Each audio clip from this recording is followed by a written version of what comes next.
Bismillahirrahmanirrahim. Alhamdulillah wassalatu wassalamu ala rasulillah wa ala alihi wa sahbihi wa man tabi'ahu wa mawalah. Rabbi syrah li sadri wa yassir li amri wa hlul 'uqdatam min lisani yafqahu qawli. Saya senang sekali petang ini bisa bersama masyarakat tanpa riba. Insyaallah pertemuan kita ini bernilai amal soleh di hadapan Allah Subhanahu wa ta'ala.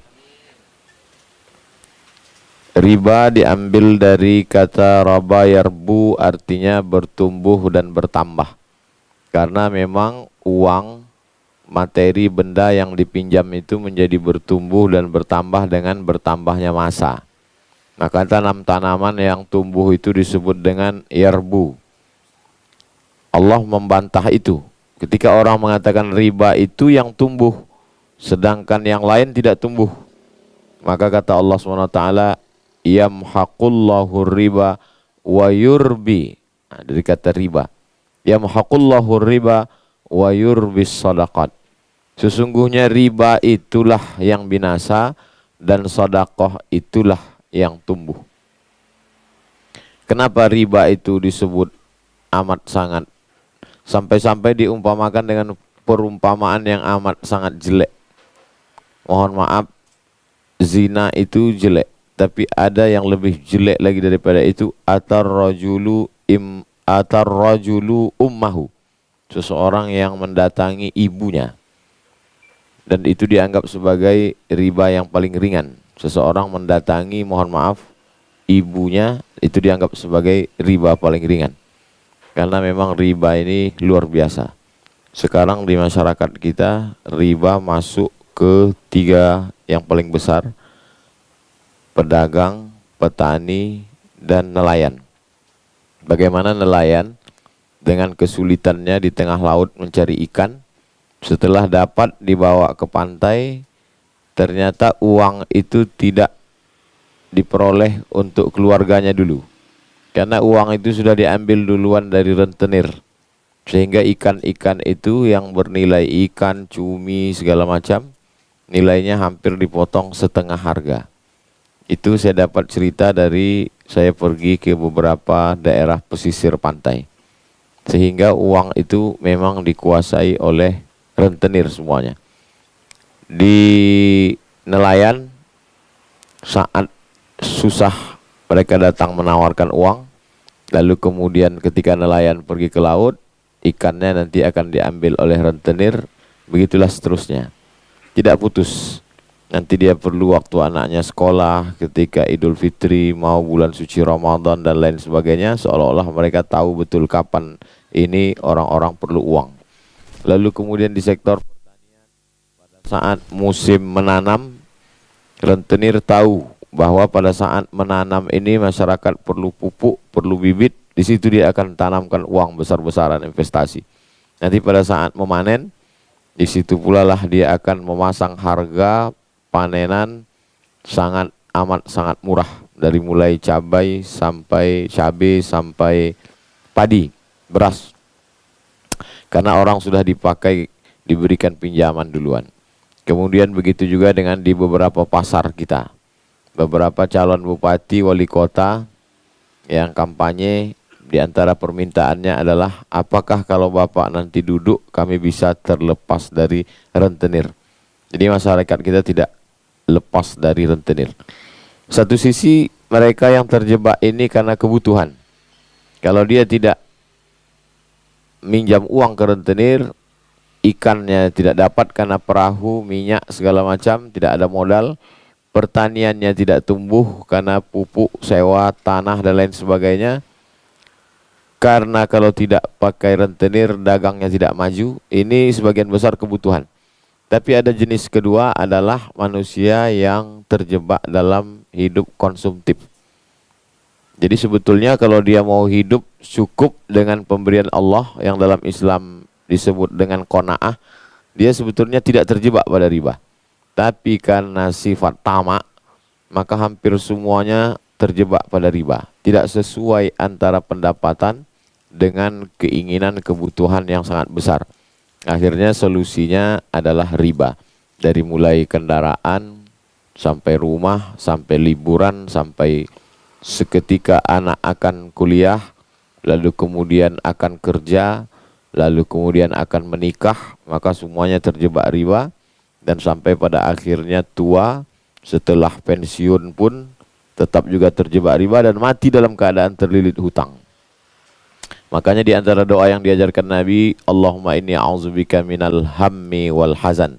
Jauhkan aku dari susah hati dan kesulitan. Hammi lebih cenderung pada kesusahan yang bersifat psikis, sedangkan hazan kesulitan-kesulitan yang bersifat kebendaan, materi. Yang ketiga, wal ajzi wal kasal. Kalau sudah hati susah akibat dari kesulitan materi, maka muncul sifat yang ketiga adalah lemah. Setelah lemah datanglah malas. Wal jubni, efek yang kelima adalah pengecut. Orang kalau sudah malas, akhirnya dia menjadi punya sifat pengecut. Wal jubni wal bukhli, akhirnya dia menjadi bakhil. Tidak akan pernah ada cerita bersedekah, berinfak, karena dia terus dalam keadaan kekurangan. Puncaknya adalah yang keenam, yang ketujuh, wadalaidaini, dililit hutang, wa ghalabatir rijal, dililit hutang, dikuasai orang lain. Itu sudah otomatis. Kalau sudah dililit hutang, pasti akan dikuasai oleh orang lain, dikuasai oleh rentenir, dikuasai oleh pemodal.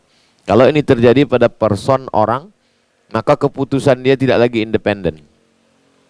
Yang lebih besar daripada person, kalau ini sudah dikuasai, yang dikuasai adalah corporate, perusahaan, maka keputusan perusahaan tidak lagi menguntungkan karyawan. Di mana sebetulnya letak perbedaan ekonomi syariah? Karena orang selalu berpikir, kalau saya punya uang, lalu uang saya pinjamkan kepada anak muda yang mau buka usaha. Toh nanti ketika dia berhasil, saya juga minta bagi hasil, yang disebut dengan mudharabah. Kenapa pada saat bagi hasil boleh, tapi kenapa pada saat bunga dikatakan tidak boleh? Kan sama-sama dapat keuntungan. Kalau saya pinjamkan 100 juta, ternak ayam, ternak lele, ternak puyuh, lalu kemudian nanti dapat 150 juta. Balikkan modal saya 100, nanti saya tetap juga minta 25 sebagai bagi hasil. Sama saja dengan ketika saya pinjam uang 100, nanti tetap juga akan saya bayar bunga 25. Kenapa ketika pinjam 100 bayar 125 dikatakan riba? Tapi kenapa ketika kita punya perjanjian 100 lalu bagi hasil 50-50 tidak dikatakan riba? Bukan terletak pada angka 25-nya, tapi terletak pada prosesnya.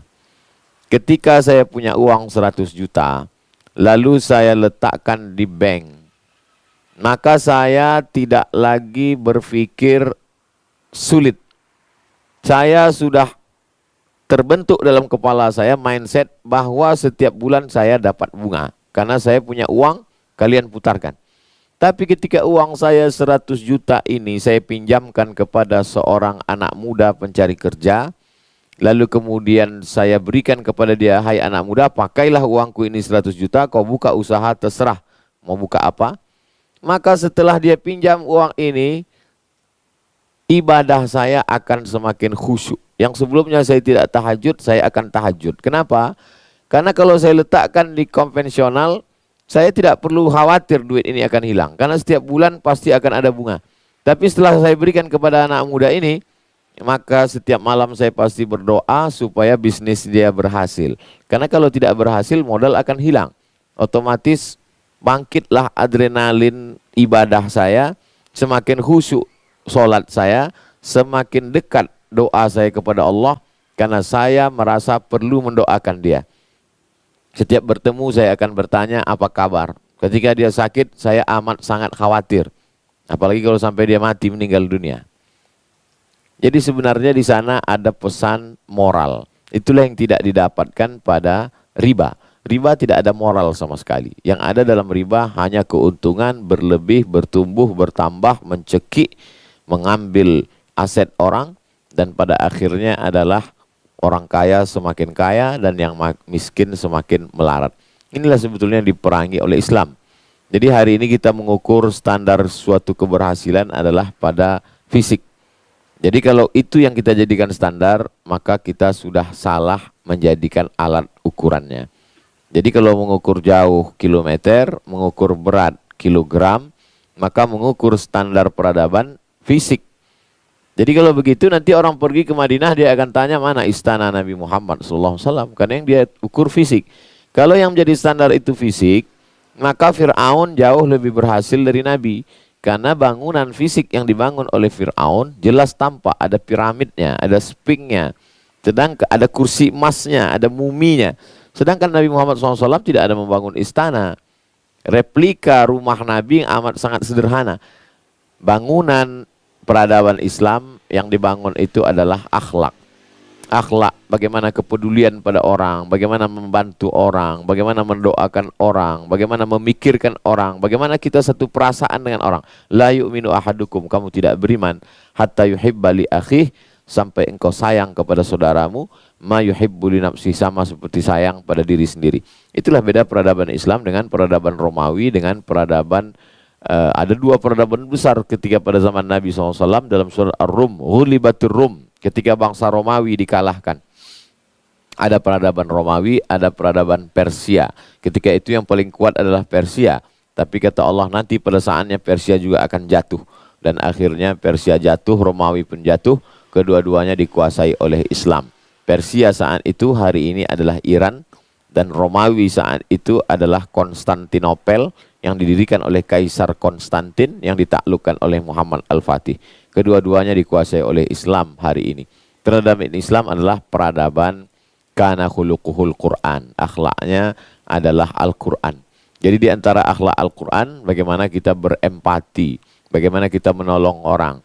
Dalam Islam, pertolongan akan turun ketika kita masih mau menolong orang lain. Wallahu fi aunil abdi, makanal abdu fi auni akhih. Jadi kehadiran ketika petani terjerat, lalu kemudian nelayan juga sudah terjerat, ditambah lagi pedagang pun terjerat. Ketiga orang ini hanya bisa dilepaskan oleh penguasa.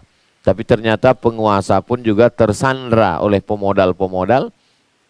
Akhirnya ketiga ini tidak mampu, hampir tidak ada lagi yang bisa.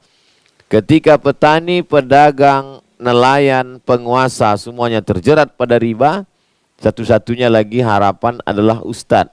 Tapi ustadz tidak punya kekuasaan, hanya menjelaskan sesuatu. Lalu di tengah kegelapan riba itu hadir masyarakat tanpa riba. Jadi masyarakat tanpa riba adalah harapan bagi 4 golongan besar di negeri ini: petani, pedagang, nelayan, dan penguasa.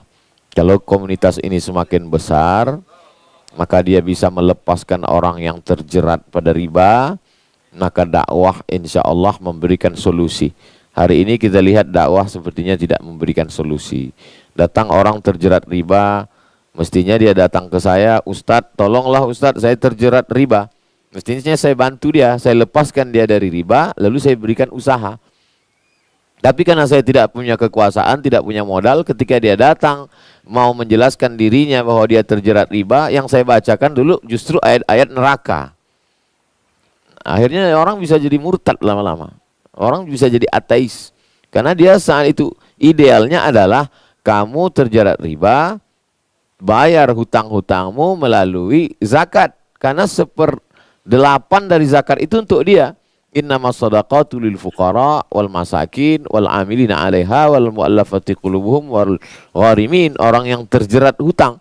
Tapi kenyataannya zakat tidak cukup untuk fakir miskin saja masih, apalagi orang terjerat hutang, dan orang semuanya hari ini berutang. Bahkan sudah menjadi tren kalau tidak ngutang berarti tidak hidup di zaman ini. Ya, jadi mindset sesungguhnya yang mesti diperbaiki. Maka kehadiran masyarakat tanpa riba di tengah masyarakat Indonesia adalah harapan bagi saya pribadi sebagai da'i, sebagai bagian dari pegiat dakwah. Karena kalau ini terus berkelanjutan, habislah anak cucu kita ditelan oleh riba ini. Nanti 100 tahun akan datang, mereka hanya akan pernah berkata, dulu ada suatu konsep agama Islam yang namanya bebas riba, tapi sudah punah dan tidak relevan lagi. Kenapa? Karena kenyataan itu tidak sesuai dengan fakta. Jadi janji Allah Subhanahu wa taala, "Wa may yartadda minkum an dinihi", Kalau semua manusia ini meninggalkan ajaran Islam, fasaufa ya'tillah, akan diganti Allah dengan sekelompok manusia, yuhibbuhum wa yuhibbunah, Allah cinta kepada mereka dan mereka pun cinta kepada Allah. Yujahiduna fi sabilillah, mereka akan memperjuangkan nilai-nilai ajaran agama Allah. La yakhafuna fillah laumata laim, mereka tidak takut kecaman, cacian, sumpah serapah, musuh-musuh, haters, buzzer dan lain sebagainya, karena perjuangan mereka adalah perjuangan karena Allah. Mudah-mudahan masyarakat tanpa riba termasuk komunitas itu, insyaallah. Saya kira sebagai pengantar dialog, saya sudah bercerita tentang definisi singkat, ancaman, apa yang terjadi, kemudian solusi dan harapan-harapan di masa akan datang secara singkat. Itulah sebagai pengantar dialog kita petang ini. Terima kasih. Wassalamualaikum warahmatullahi wabarakatuh.